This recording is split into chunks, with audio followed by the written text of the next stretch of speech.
What's up, baseball players? Dan Blewett here. Today we're going to cover the role of the glove arm in the pitching motion. So I think this is a really often overlooked aspect of pitching because the glove arm pretty much acts as like your crank. It really helps to rotate your body through. It helps to increase the rotational power and speed that you get from your hips and your core. It also helps to keep you stable and to increase your accuracy and drive you towards the plate or not. So if you haven't already, definitely subscribe to the channel. I put out new pitching videos, mental strength videos, lots of different stuff on the recruiting process, on just how to be a high-level ball player. So if you're interested in baseball, definitely subscribe to the channel. Okay, so without further ado, we're going to go into the glove arm. So let me talk real quick about what the glove arm is supposed to look like and what you'll see from almost all major league pitchers. So basically, when our stride foot lands and we start to rotate and accelerate the ball, our glove arm needs to essentially get to here with our forearm vertical like this. Our upper arm vertical like this. So when we go through our delivery, this glove arm has to, number one, help keep us closed. So if our glove arm flies open like this, it's going to affect our velocity, our accuracy, because our chest and our hips are going to fly open often with it. So having our glove arm sort of go at about a 45 and rise up to the target, and there's definitely some variation here. There's no exact one right way to do it. I do think a combination of down and up and out is ideal, as opposed to just out or as opposed to just scooping down and up.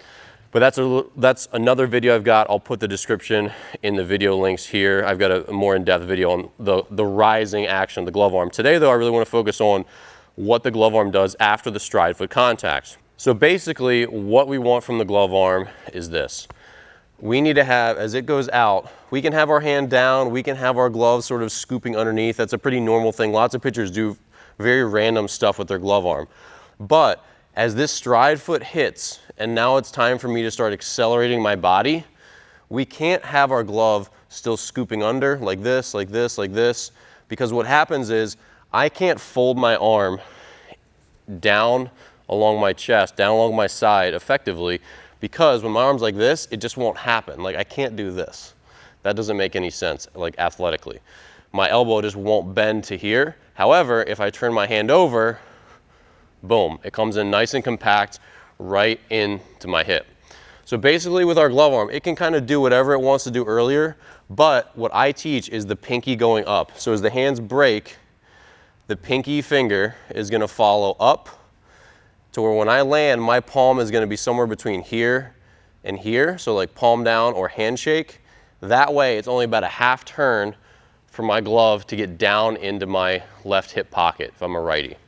So if you're still like this when you're landing, now I've got to go a full turn all the way down here, which maybe you can pull off, but it's often problematic because as the body starts to rotate, this is typically what happens, and that glove arm goes over here, and now our arm follows it. And the negative consequence is that the forearm sort of flies out, and now we get around our fastball, we get around our changeup, curveball, slider.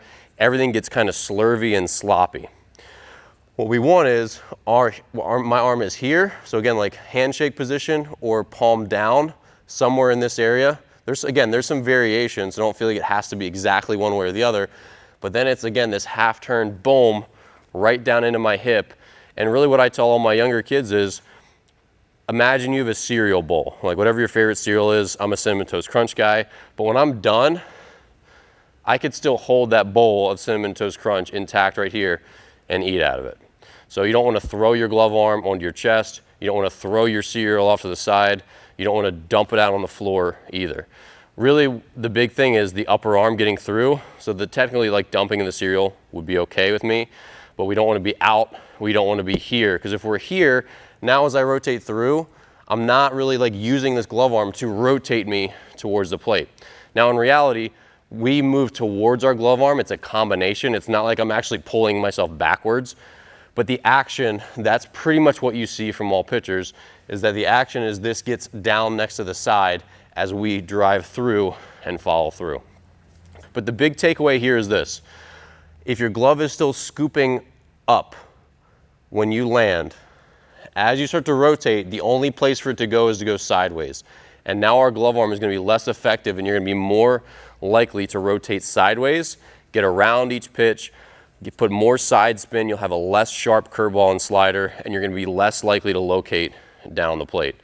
Now again, when we are here, and really the stupid analogy that I would use with my players to try to get them to understand the glove motion is that imagine you're petting an elephant's head from like ear to ear.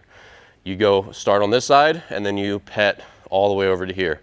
So you're petting the elephant. He's a good elephant, right? You wouldn't do it like this. You do it like that. So throughout the travel of the glove arm, it goes down, it comes up, it goes here, and then boom, it pulls into your side, and that helps you drive through. So I know that was kind of maybe a more offbeat kind of explanation for what the glove arm does, but I do this every day. I see a lot of pitchers, and as you watch high-speed video of pro guys like myself, like the big league guys, you'll see a lot of commonalities. The glove arm is going to rotate and it's going to tuck down here. And then we say, okay, well, what's the most efficient, easy way for our body to get there? And it's not this. If we're landing like this, it makes it really, really tough. If we're landing like this, it makes it a really easy half turn where then we go serial bowl up as we finish with our glove arm, okay?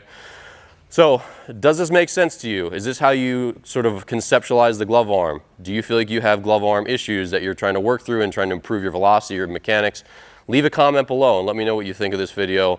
A lot of times I use different analogies, different ways of explaining things to try to make stuff simple. So if this resonated with you, definitely leave it a like, give me a comment, and then subscribe to the channel, and I'll see you in the next video.